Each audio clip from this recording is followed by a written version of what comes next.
দেখতে দেখতে শেষের পথে বিপিএল 6th এডিশন। আজকে লিগ পর্বের শেষ দিন, 3টা দল নিশ্চিত করে ফেলেছে এরই মধ্যে প্লে অফ। বাকি এক দল কারা সেটা জানা যাবে আজ সোমবার থেকে। প্লে অফের লড়াই, মিরপুরের আনপ্রেডিক্টেবল উইকেটে কতটা জমবে শেষটা, তা নিয়েই চলছে আলোচনা। সেই সাথে দলগুলো হয়ে উঠছে আরও আনপ্রেডিক্টেবল। এই বিপিএল এর ডামাডোলের মধ্যেই বেশ কিছু গুরুত্বপূর্ণ এজেন্ডা নিয়ে আজ বিসিবির বোর্ড মিটিং। স্বাগত ডিবিসি নিউজের নিয়মিত আয়োজন খেলা নিয়ে খেলায়। আজকে আমাদের আলোচনার বিষয় বিপিএল ও বিসিবি সভা। সাথে আছি খালিদ জামিল, আর আমার সঙ্গে স্টুডিওতে আছেন দুজন সাবেক ক্রিকেটার, শফিকুল হক হীরা এবং জাভেদ ওমর বেলিম। স্বাগত আপনাদের দুজনকেই আজকে আমাদের আলোচনায়। বিপিএল দিয়েই আলোচনাটা শুরু করতে চাই। শফিকুল হক হীরা, আপনার কাছে আসলে ওভারঅল দেখলাম আমরা বিপিএল এর 3টা পর্ব, ঢাকা প্রথমে, তারপরে সিলেট, তারপর আবার ঢাকা, তারপরে আবার চিটাগং হয়ে আবার ঢাকায় ফিরলো। তো উইকেট নিয়ে একটা আলোচনা তুলনামূলক করা হচ্ছে। সিলেটের উইকেট একরকম পেয়েছি আমরা চিটাগংয়ের উইকেট একরকম পেয়েছি, আবার ঢাকায় পাচ্ছি এক রকম। আসলে উইকেটের বিষয়টা আপনি কিভাবে আসলে বিবেচনা করছেন? এটা খুব সুন্দর একটা প্রশ্ন করেছেন। কালকের উইকেট কিন্তু নতুন একটা উইকেটে খেলেছে, বাট আমার যেটা মনে হচ্ছে যে ব্যাটসম্যান ওরা নিজেরাই কিন্তু they making it difficult. It's not difficult. আমি খুব গর্বিত আজকে ফিল করছি যে আমি আমার খুব ফেভারিট এক প্লেয়ারের সাথে আমি আজকের অনুষ্ঠানটা করছি। সে হলো জাভেদ ওমর বেলিম, যে জিম্বাবুয়ে প্রথম টেস্টে 124 নট আউট ছিল, শুরু থেকে লাস্ট পর্যন্ত not out and record 85 not out. It's a great honor that we had that class of players, যেটা আজকাল সেরকম দেখা যায় না। তো উইকেট নিয়ে যেটা কথা বলছিলেন,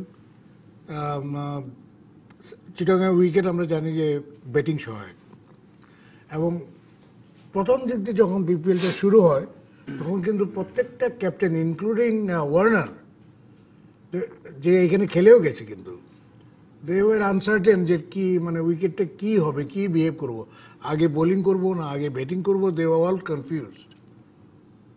আর তাছাড়া যখন 2008-এ আমি টিম নিয়ে অস্ট্রেলিয়া যাই, I had a long talk with Steve ওয়া এবং ডিকি পন্টিং। ওরা shed that only way you can go up, please play in drop-in wicket. আচ্ছা, and I think they should introduce drop-in wicket in BPL. তো নিউজিল্যান্ডে গিয়ে আমরা drop-in wicket-ই খেলবো।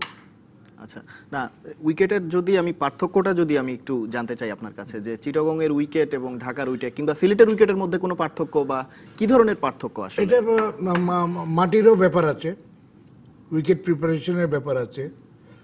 সিলেটের মাটি হয়তো পাহাড়ি মাটি একরকম, ঢাকায় আবার অন্যরকম, চিটাগাংয়ে আবার সমুদ্রের কাছে, সেখানে মাটি আবার অন্যরকম, একটু নোনতা নোনতা ভাব আছে।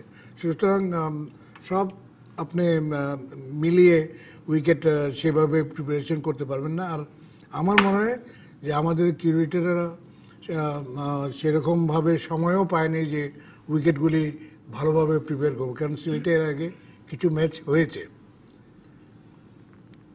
চিটাগাংও ম্যাচ হয়েছে। সুতরাং wicket also needs some rest. And অনেক আগে রিকমেন্ডেশন করেছিলাম যে New Zealand is the only country which prepares very good wicket. ওইখানে ট্রেনিংয়ে 6-7 জন ছেলেকে আমাদের পাঠান। আচ্ছা, ইট ওয়াজ 204, আজকে হলো 219। It has never happened. আচ্ছা, জাভেদ ওমর বেলিম, আপনার কাছে একটু আসতে চাই, উইকেটের বিষয়টা নিয়েই একটু জানতে চাই যে আসলে শেষ দিকে কিন্তু মিরপুরেই খেলা হচ্ছে। বিপিএল এর একদম জমজমাট জায়গাটা আমরা বলি কোয়ার্টার ফাইনাল তো নেই, প্লে অফের পরেই ফাইনাল। তো এই পর্যায়গুলোতে ঢাকায় খেলা হবে এবং ঢাকার উইকেট অর্থাৎ মিরপুরের উইকেটটা কিন্তু ক্যাপ্টেন মাশরাফি নিজেও কিন্তু কয়েকবার বলেছেন যে এই উইকেটটা আনপ্রেডিক্টেবল, আগে থেকে প্রেডিক্ট করা যায় না। তো আসলে বিপিএল শেষের এই উইকেটে এসে বিপিএলটা আসলে কেমন জমবে মনে করছেন? কেমন আনপ্রেডিক্টেবল উইকেট? প্রথমে তো দেখেন উইকেট কেমন খেলবে, যেটা বলে আনপ্রেডিক্টেবল উইকেট, ওই উইকেটটা পার্টিকুলার ডে কেমন খেলবে। কিন্তু যেটা আপনি বলছেন, যেটা সাকিবও বলেছে, তামিমও বলেছে, মাশরাফি, আনপ্রেডিক্টেবল উইকেট, এটা যদি এভাবে বলে এটা দুঃখজনক ইন দ্য সেন্স একটা আমাদের হোম কন্ডিশনের একটা অ্যাডভান্টেজ বলে কথা আছে, যেটা বাইরে কিন্তু অনেকবার কিন্তু আমাদের ভালো দিক হয়েছে, ব্যাকফায়ারও করেছে। যদি বলেন সাউথ আফ্রিকার সাথে একবার আমরা ব্যাকফায়ার করছি, আমাদের হোম কন্ডিশনে আপনি অ্যাডভান্টেজ তখনই নেবেন যখন ইউর ফোকাস ক্লিয়ার বা ক্লিয়ার মেসেজ কি আমরা স্পিন ট্র্যাকে খেলছি, বা আমরা আজকে 3 দিনের পর বা 2 দিনের পর উইকেট ভাঙবে, লো করবে বল, আমরা ওইভাবে অ্যাডভান্টেজটা নিব যে টস জিতি। তো এই জিনিসটা যদি আমরা না অ্যাডভান্টেজ নিতে পারি, যদি এটা ক্লিয়ার মেসেজ থাকে কি আমরা অ্যাডভান্টেজটা নিব, আমার তো সব কিছু ঘিরে কিন্তু এন্ড অফ দ্য ডে কিন্তু বাংলাদেশ টিম কী পারফর্ম করছে এটাও বেশি ইম্পর্টেন্ট। আর বিপিএলের মতো একটা বড় ইভেন্টে যখন আপনার প্রথম বিপিএল শুরু হলো, আপনি খেয়াল করে দেখবেন রানের কিন্তু খরা ছিল, পাবলিকের যেমন খরা ছিল রানেরও খরা ছিল। এই একটা আমি জানি না কেন কোনো একটা ইভেন্ট আমাদের প্রিমিয়ার লিগ খেলতাম তখন কিন্তু স্টার্টিং মিরপুরের উইকেটটা কিন্তু আস্তে আস্তে ভালো হতো, বিকজ আমরা হোম অফ ক্রিকেট, আমরা একটা প্রফেশনাল গত 18 বছর যাবৎ ক্রিকেট খেলছি, টেস্ট ম্যাচ এমনি তো আগে থেকে ক্রিকেট খেলছি, টেস্ট ম্যাচ আজকে 19 বছর। আমার কাছে মনে হয় এটা আরেকটু বোর্ডকে দায়িত্ব নেওয়া উচিত বা গ্রাউন্ডসম্যানকে জবাবদিহি থাকা উচিত কি আমরা এই টাইপের উইকেট চাই বা আমরা এটা চাই। যেমন কোনো সময় ইন্ডিয়ান ক্রিকেটার কী বলে কি এই উইকেটে প্রচুর রান হবে, তাই হয় কিন্তু না, এই উইকেটে 3 দিন পর ভাঙবে, তাই হয়। কিন্তু যদি আজকে ক্যাপ্টেন যদি বলে যে আনপ্রেডিক্টেবল উইকেট বা স্ট্রাগলিং, এবং হোম টিম হয়ে তারা বলছে যে এটা আনপ্রেডিক্টেবল, আমরা বুঝতে পারছি এটা হওয়া উচিত না, যেহেতু আমাদের হোম অফ ক্রিকেট আলটিমেটলি কিন্তু হয়তো কোনো এক সময় চিটাগাঙে খেলা না হতে পারে, সিলেটে ঢাকাতে আপনার খেলা দিবেই। তাহলে আমার কাছে মানে যে কোনো খেলা, প্রিমিয়ার লিগ খেলা হোক আলটিমেটলি বা আমাদের ফার্স্ট ক্লাস খেলা হোক বা বাংলাদেশ টিমের খেলা হোক, তাহলে উইকেটটা এটা আরেকটু স্ট্রং হওয়া উচিত, মেসেজ ক্লিয়ার থাকা উচিত প্রতিটা প্লেয়ারের কাছে যে আমাদের এই উইকেট হচ্ছে, টস জিতে আমি ব্যাটিং নেব। এখন কোনো একটা ক্যাপ্টেন যদি ভুল করে ওর প্ল্যানিংকে আমার স্ট্রং ব্যাটিং সাইড আমি আগে ব্যাটিং করে নিব, আমি চেজিংয়ে যাব না, ওটা 90% ব্যাকফায়ার চান্স, কেন আনপ্রেডিক্টেবল উইকেট আপনি বলতেই পারছেন না। তা আমার মনে হয় এটা হওয়া উচিত না। এই কিছুদিন আগে তার সঙ্গে আমি একটু যোগ করে বলতেছি, একই উইকেটে কিন্তু 2টা ম্যাচ খেলা হচ্ছে, 2টা ম্যাচ যদি 2টা উইকেটে খেলা হতো then it would be different। আচ্ছা, এখন না এই প্রশ্নটাই আমি আপনার কাছে করতে চাচ্ছিলাম, আসলে কি এটা উইকেটেরই ব্যর্থতা নাকি আসলে ব্যাটসম্যানরাই উইকেটের আসলে ব্যর্থতা বুঝতে হলেও পারছে না? Belim is one of the finest opening batsmen we ever had। হ্যাঁ, ও থার্ড বল কিংবা ফোর্থ বল থেকে বুঝতে পারবে what is the wicket is going to be like, আচ্ছা। and he will adjust himself accordingly and he will play accordingly। একটা ভালো batsman wicket যেরকমই হোক adjust he has to adjust। না আমরা কালকে ঢাকার ম্যাচটার কথা যদি বলি, আন্দ্রে রাসেলের মতো ব্যাটসম্যান শেষ পর্যন্ত চেষ্টা করেও ঢাকাকে জেতাতে পারেনি, এটা আসলে এবং এটা লো স্কোরিং ম্যাচ ছিল, এবং এই লো স্কোরিং ম্যাচেও আন্দ্রে রাসেল পোলার্ডের মতো ব্যাটিং লাইন নিয়ে Dhaka they made it themselves difficult। It was only 127 runs, কিন্তু 127 রানস ডিফেন্ড করার মতো বোলার্স কুমিল্লা ছিল। They fielded well, they took good catches, এবং যেমন সাকিবের আউটটা just cross bat shot mid উইকেটে, ই হ্যাড নো বিজনেস, মানে it looks very silly to me also, I am sure Golla will also accept। You play according to the ball, প্রত্যেকটা বলে যে run আসবে এমন কোনো কথা নেই। ভালো বলে ইউ ইউজ ইউর রিস্ট।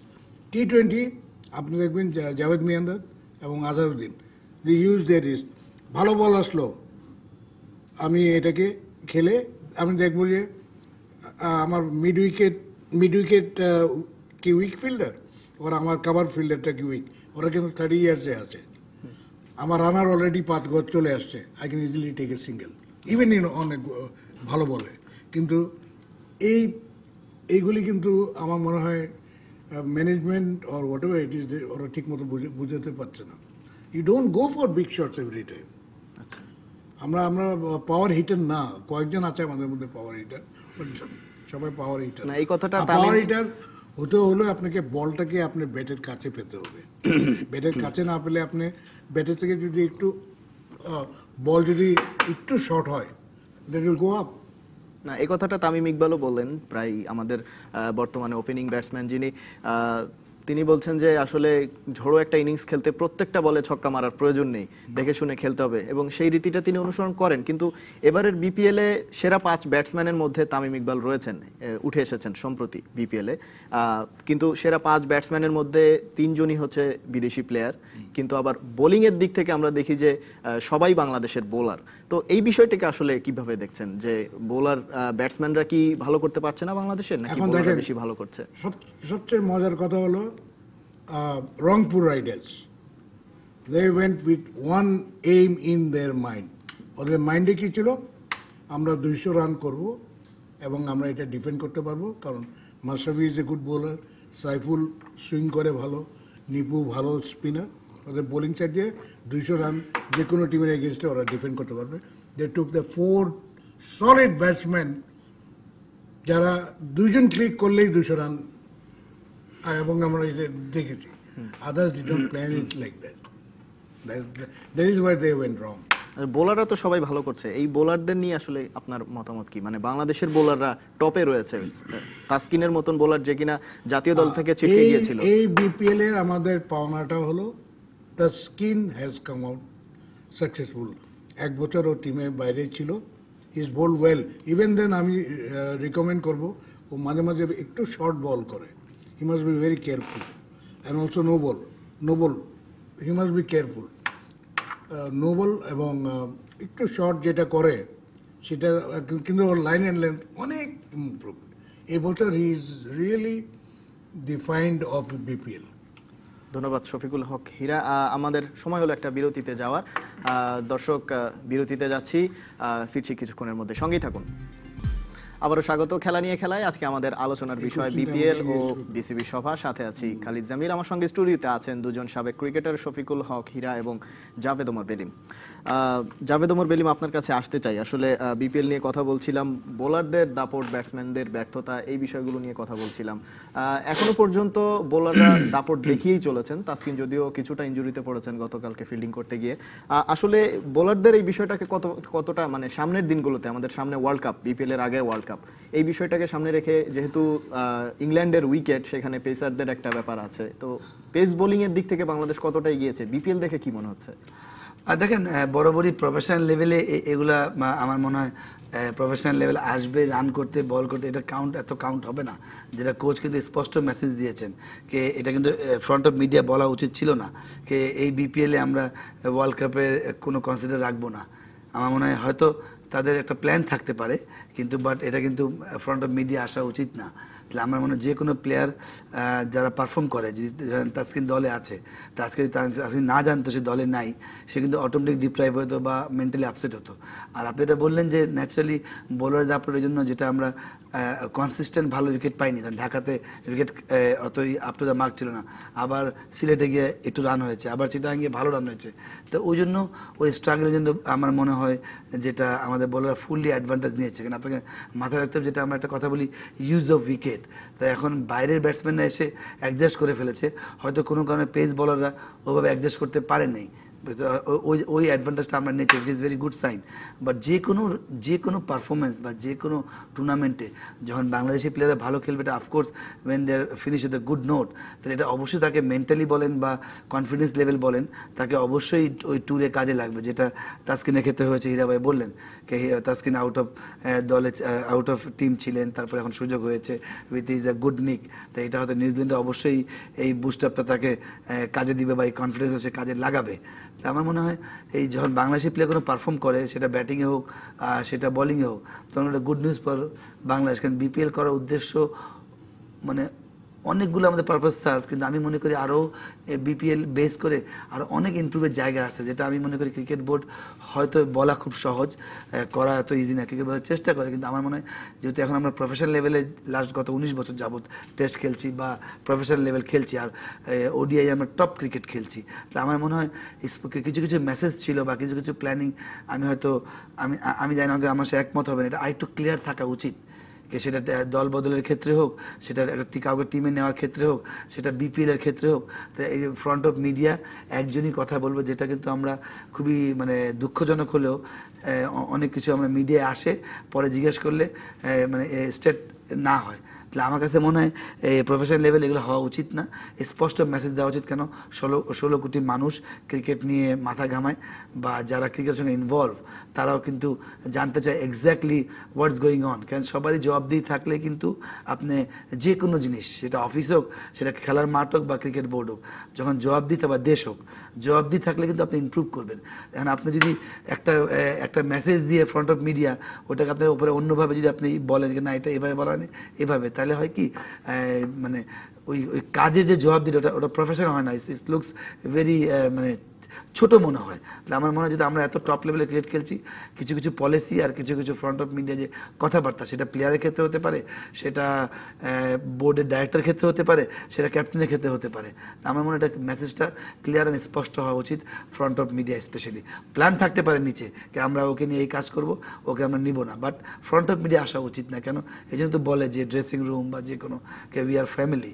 তো ক্রিকেট বোর্ড তো হায়েস্ট অথরিটি অ্যান্ড সবচেয়ে বড় গার্জেন, ঠিক আছে? ওই জন্য আমার মনে হয় ওইটা একটু ট্যাক্টফুলি হ্যান্ডেল করা উচিত। আচ্ছা, মিডিয়াতে একই আপনার কথা সূত্র ধরে শফিকুল হক হীরা ভাই আপনার কাছে জানতে চাই যে বিপিএল এর পারফরমেন্স আসলে বিশ্বকাপের আমলে নেওয়া হবে না এরকম কথা, কিন্তু আমরা দেখি স্পষ্ট আমি শুনেছি এরকম কথা বলছে, কিন্তু শেষের দিকে আসলেই কি বিপিএল এর পারফরমেন্স বিবেচনায় নেওয়া হচ্ছে কিনা সামনের সিরিজগুলোতে? আমরা দেখি যে সাব্বির রহমান দলে ইনক্লুডেড হয়েছেন, তার আগে একটা তিনি ভালো নক খেলেছেন বিপিএল এ, যদিও এর আগে খুব একটা ভালো তিনি খেলেননি, সে তার আগে অবশ্য তিনি দলে ডাক পেয়েছেন। আসলে বিপিএল এর নকগুলো কি কোনো কাজে আসছে কিনা প্লেয়ার? সাব্বিরের কথা উঠেছে, ওর কিন্তু punishment time is still not over. He is not a superior than Smith or Warner. They went into punishment and punishment complete now. They were out of Australian team. তখন অস্ট্রেলিয়ান টিমকে মনে হতো একটা অর্ডিনারি টিম। সাব্বিরের যখন punishment শেষ হয় নাই, he shouldn't have been considered at all for New Zealand tour.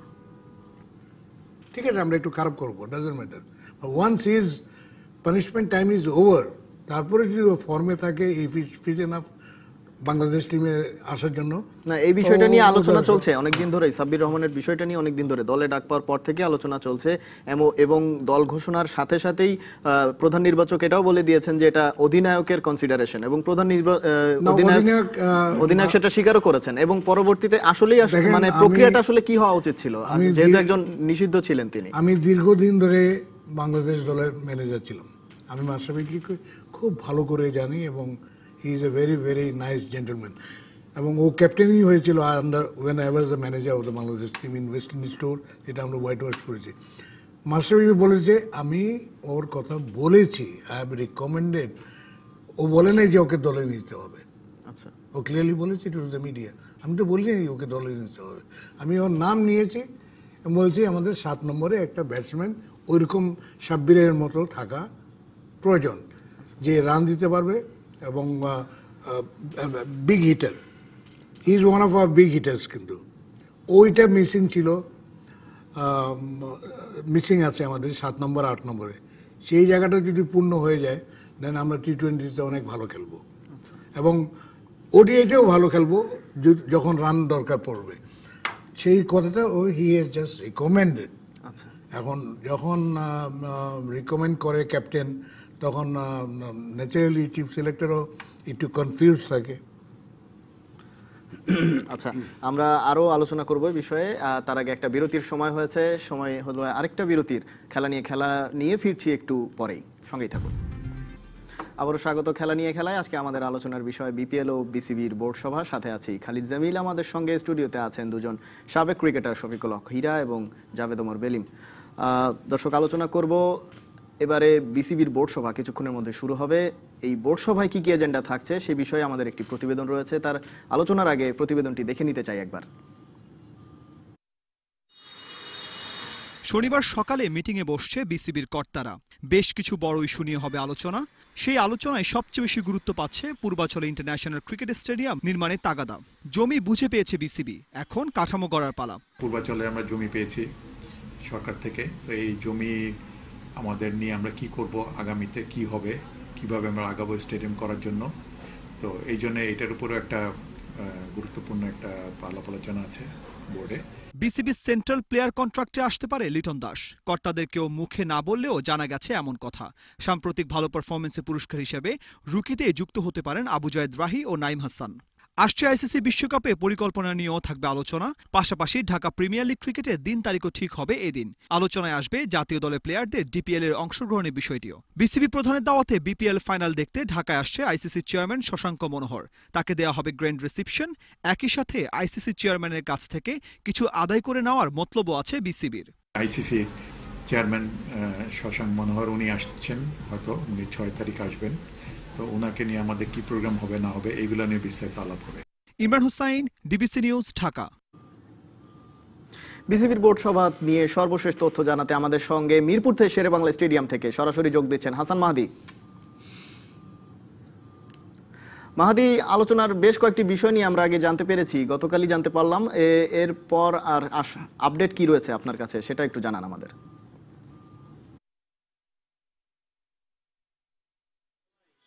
Khalid Jamil, আপনাকে অনেক অনেক ধন্যবাদ। সকাল 11টায় এই বোর্ড মিটিং শুরু হওয়ার কথা ছিল।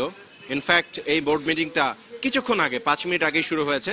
বিসিবির সভাপতি নাজমুল হাসান পাপন তিনি মিনিট 5 আগেই স্টেডিয়ামে এসছেন এবং বিসিবির দপ্তরে এসছেন এবং পরবর্তীতে তিনি সে মিটিং রুমে ঢুকেছেন। আলোচনার বিষয়ে মোটামুটিভাবে আমরা প্রতিবেদনে দেখানোর চেষ্টা করেছি, সেটা ক্লিয়ার করে বলা যায়, কারণ নতুন বছরের প্রথম বোর্ড সভা। এই সভাতে আলোচনার বিষয় অনেক কিছু, নানান আসপেক্ট থেকে এই এক বছরে বিসিবির কর্মপরিকল্পনা ঠিক করা হবে।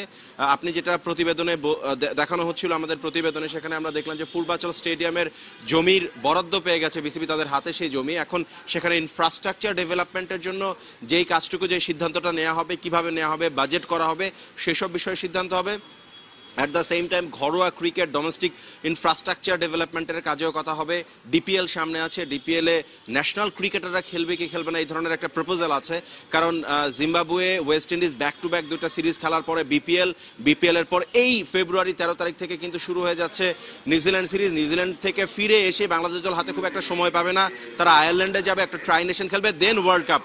সবকিছু মিলিয়ে বাংলাদেশ ন্যাশনাল টিমের একটা জ্যাম প্যাক শিডিউল থাকবে, যে কারণে অনেকেই এই ডিপিএলটা খেলতে চাচ্ছে না। এখানে তাদেরকে কোনো ছাড় দেওয়া যায় কিনা সেই বিষয়ে কিন্তু আলোচনায় একটা ব্যাপকভাবে প্রাধান্য পাবে। তারপরে এই এক বছরে বিসিবির অর্থনৈতিক কর্মকাণ্ড কেমন হবে সেসব বিষয়ে কিন্তু সিদ্ধান্ত নেওয়া হবে। খালিদ জামিল।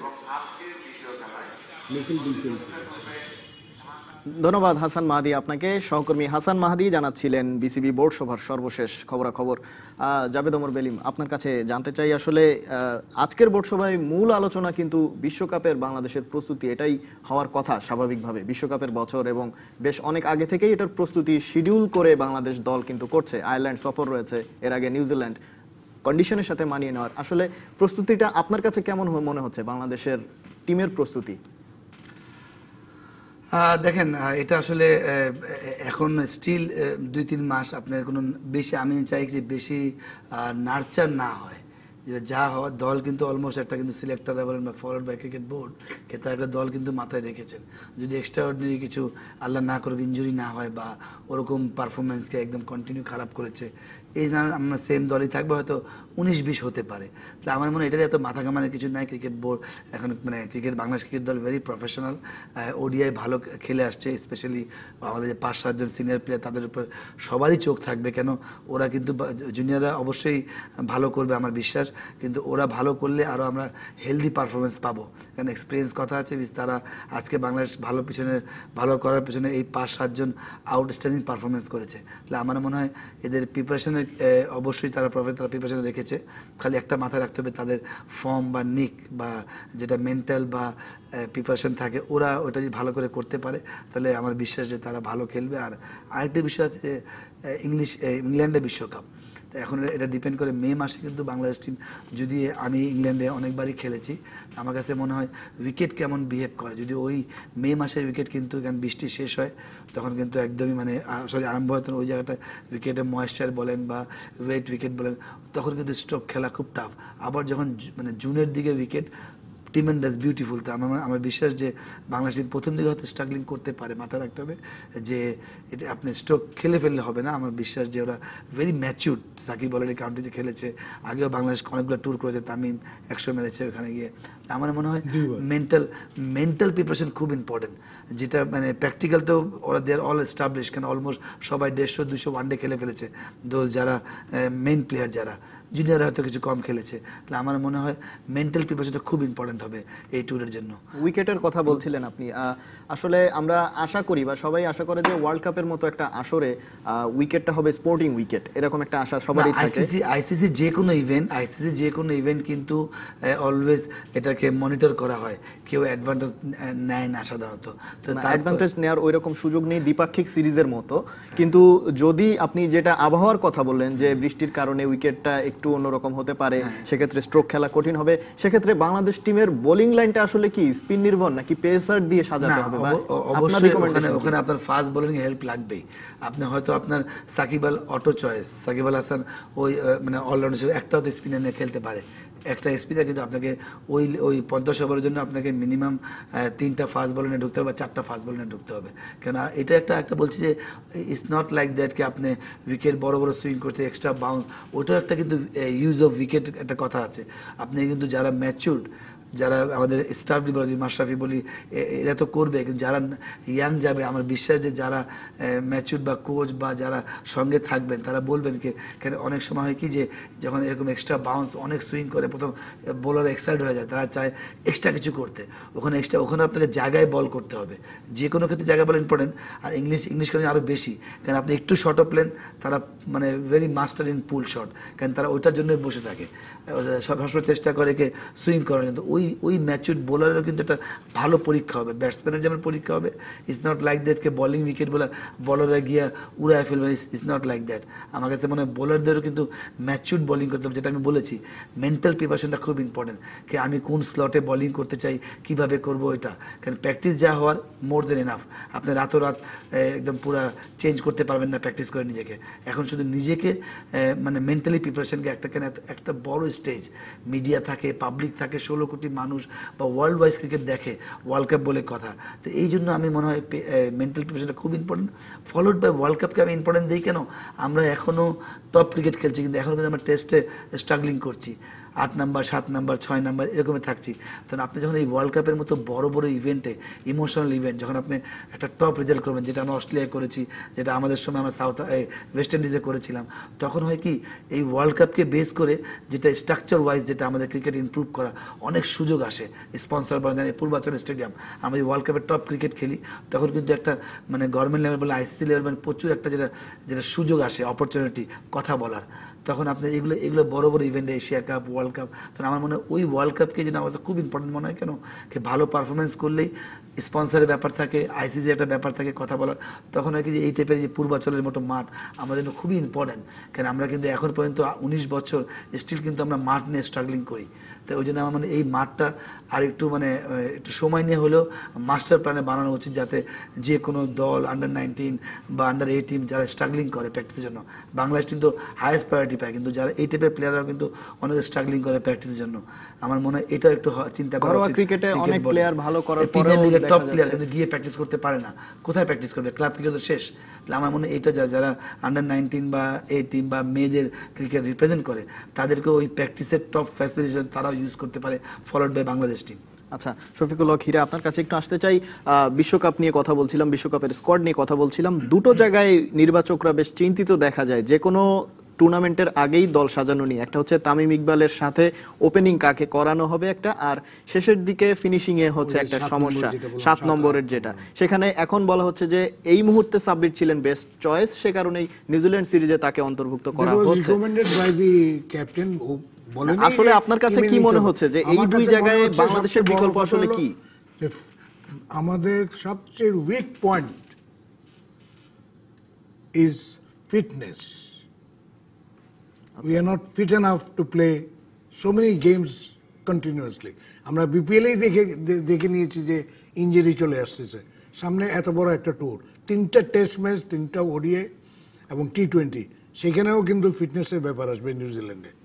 তারপরে হলো ওয়ার্ল্ড কাপ।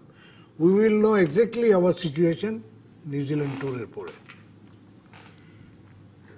এরা সময় পাচ্ছে না, আচ্ছা বিপিএল শেষ হওয়ার 2 দিন পরেই কিন্তু নিউজিল্যান্ডে চলে যাচ্ছে। আচ্ছা, জানতে চাচ্ছিলাম আপনার কাছে যে এই দুই জায়গাটা অর্থাৎ ওপেনিং এর কথাই বলি কিংবা নাম্বার 7 এর কথা বলি, আসলে আপনার চোখে বিকল্প বা খেলতে পারে বাংলাদেশে এরকম আপনার চোখে কাকে মনে হচ্ছে বেস্ট চয়েস? আমি একসময় মনে করেছিলাম হয়তো Ariful could replace, but Ariful miserably fail এই বিপিএলে। Shabbir is still the best, but best হলেই আমি যে ওর সাথে ওর বিহেভিয়ারের সাথে কম্প্রোমাইজ করব, that is not on. BCB should be strict, punishment is punishment.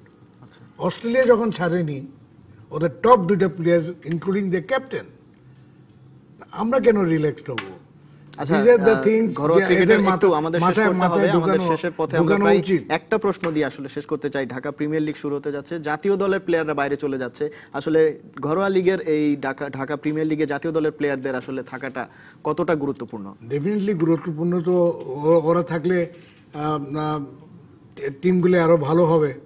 সবচেয়ে গুরুত্বপূর্ণ হলো, আমি বলেছিলাম অনেক আগে এবং কন্টিনিউসলি আমি বলে যাচ্ছিলাম, যেমন ইন্ডিয়াতে আমরা রঞ্জি ট্রফি দেখি, ইরানি ট্রফি দেখি, মাঠে 300 লোক 400 লোক, but it is televised. When it is televised, then the selectors also have a chance যে এই লোকাল প্লেয়াররা কীভাবে খেলছে এবং স্ট্যান্ডার্ডটা কী। আমাদের standard is probably test playing কান্ট্রিজের মধ্যে জিম্বাবুয়ে ছাড়া ইজ দ্য লোয়েস্ট। আচ্ছা, ধন্যবাদ শফিকুল হক হীরা এবং ধন্যবাদ জাভেদ ওমর বেলিম আপনাদের আমাদের সঙ্গে যোগ দেওয়ার জন্য। দর্শক, আজকে আমাদের এই ছিল আয়োজন। দেখা হবে অন্য কোনো বিষয় নিয়ে নতুন কোনো অতিথির সাথে। ডিবিসির সঙ্গেই থাকুন 24 ঘন্টা।